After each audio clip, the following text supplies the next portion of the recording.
Hello dear students, welcome to this program. Today we are discussing an interesting topic which is idealism, its contribution. Before discussing idealism in detail, let us first know its objectives. To understand what idealism is, to know the different kinds of idealism, to understand the chief assertions of idealism, to study the impact of idealism on education. Now, let us start idealism, its contribution. Idealism is the oldest theory of philosophy.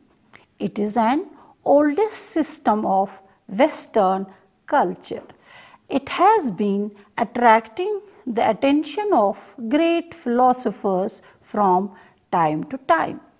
Socrates, Plato, Berkeley, Hegel, Descartes, Hume, Gandhiji, Tagore, Vivekananda and other great idealists have accepted the importance of idealism.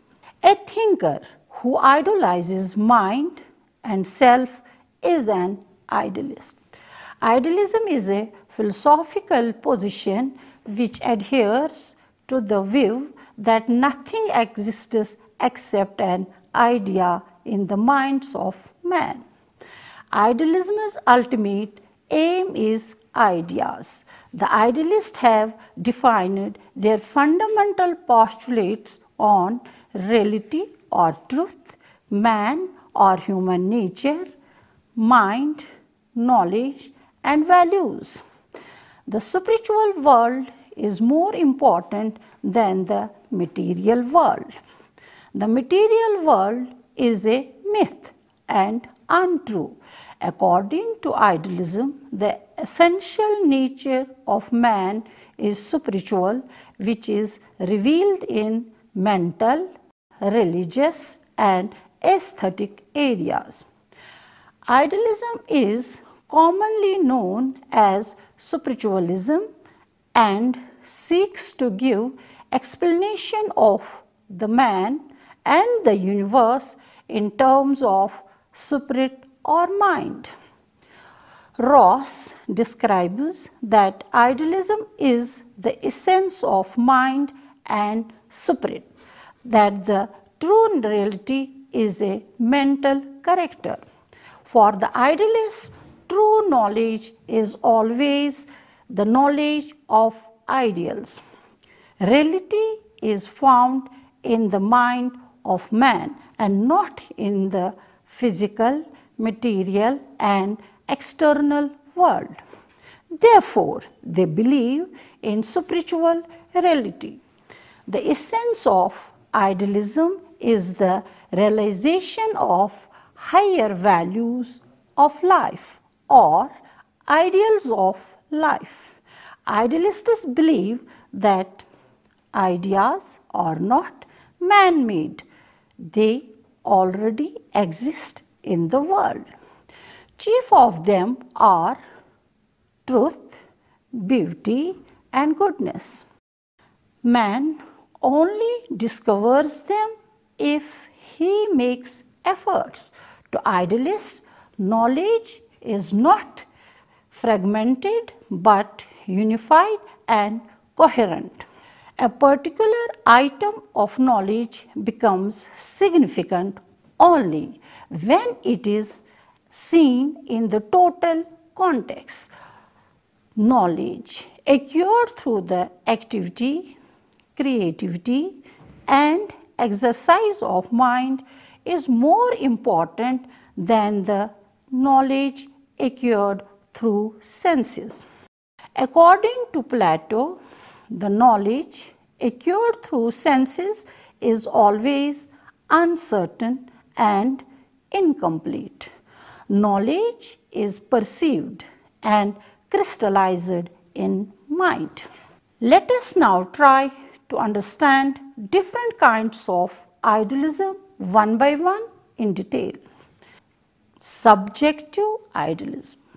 Berkeley, a British philosopher, was the chief exponent of subjective idealism. He believes that existence lies in the perception, means that a thing exists only when it is the subject of perception and not beyond it. Any object does not exist if it is not the subject of the mind. It is the infinite mind of God that can make all the infinite objectives subjective. According to subjective idealism, all the objects of knowledge are subjective, for they depend upon the mind. Phenomenalism. The propounder of phenomenalism was Kant. He holds that the phenomena of the object or the subject of experience. He includes in phenomena knowledge of experience, consciousness, or object. He argues that before becoming an element in our experience, an object should assume the forms of sensibility. Everything which we know is not object but is phenomena. An object is just as it appears to being its phenomenal appearance. Objective idealism. The profounder of objective idealism was Hegel, who is often called as absolute idealist. He emphasized that knowledge progresses dialectically through three levels. That is, the first is thesis, the second is antithesis, and third synthesis. These three levels witness in the evolution of living being. Hegel holds that idea is everything and everything is idea. He also believes that idea is objective and not subjective. According to Hegel, objects are just what they appear to be, although the perception changes along with the change in our knowledge.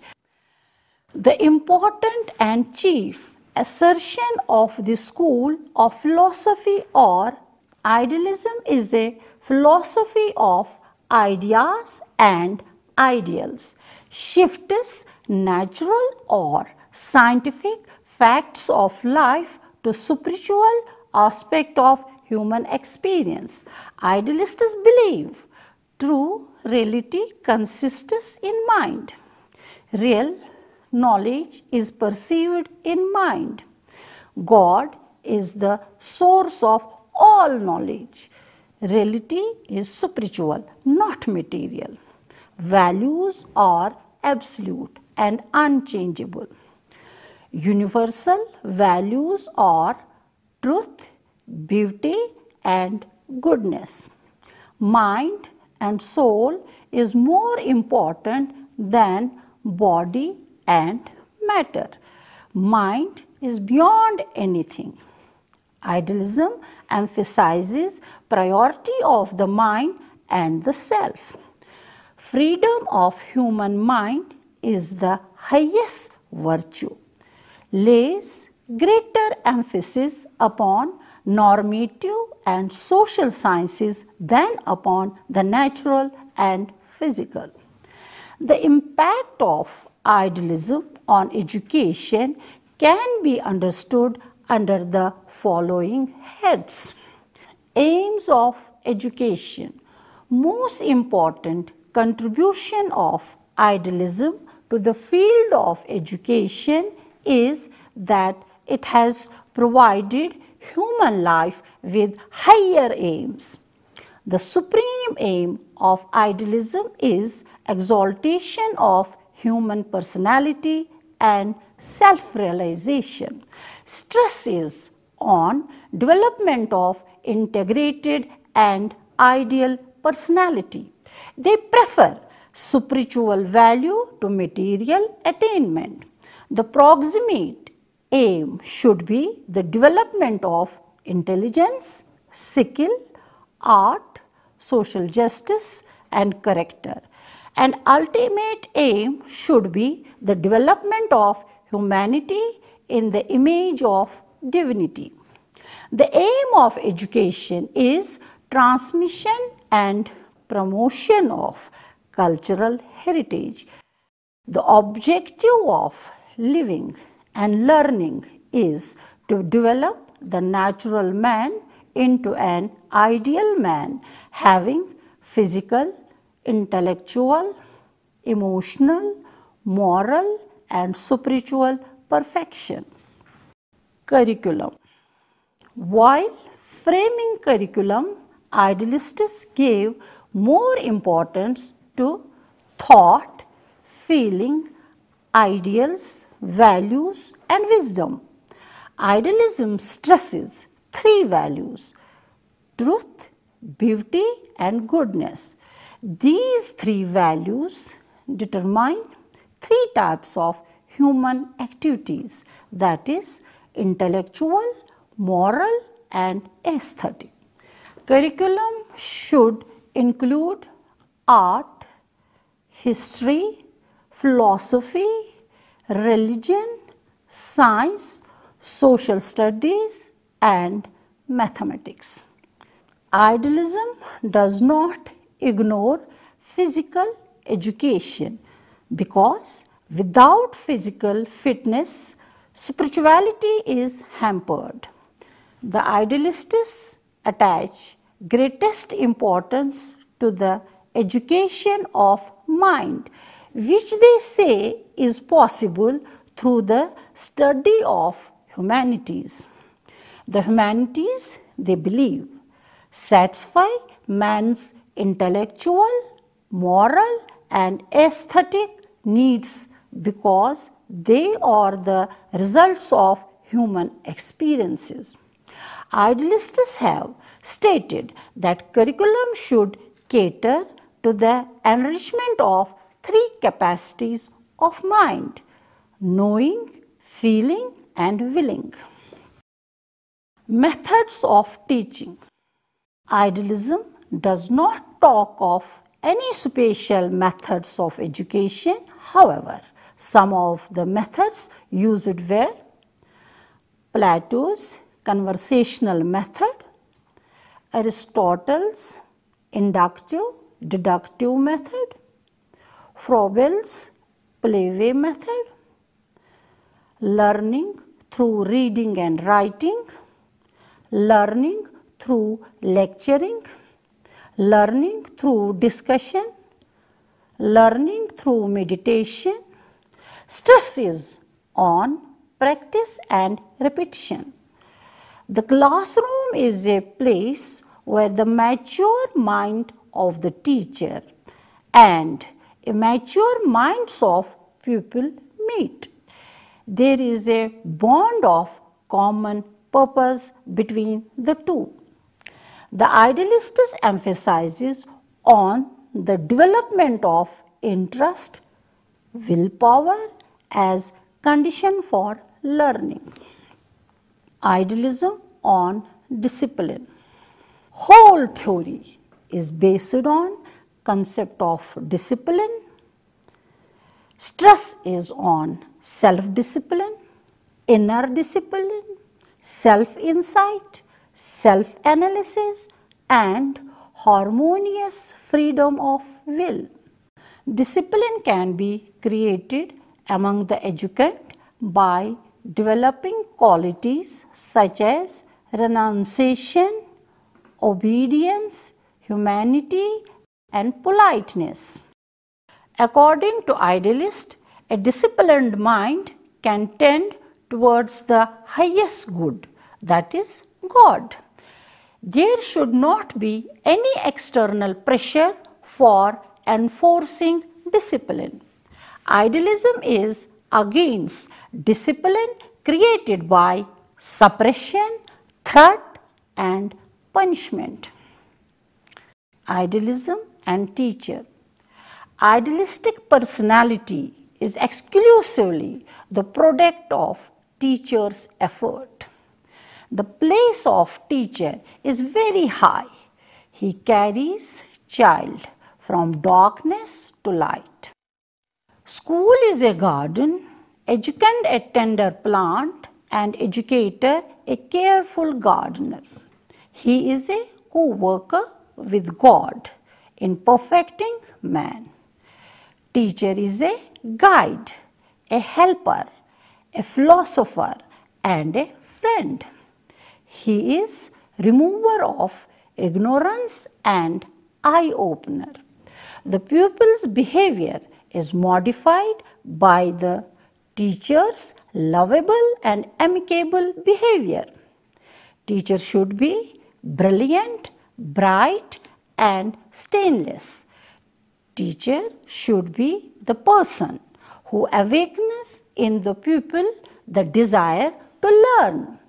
It is teacher who selects and organizes the knowledge, and he is the custodian and authority of knowledge. Conclusion. Now, in conclusion, let us know what we have learned. Idealism is basically a sound philosophy of life. It has made a significant contribution to educational thought and practice. It emphasizes complete development of human personality. Perfection is the goal before a student. The teacher has a very important role to play. To sum up, idealists wish education to help the full evolution of mind, the emancipation of spirit, self-realization, and the realization of higher values of life. This was all about this topic. Thank you and goodbye.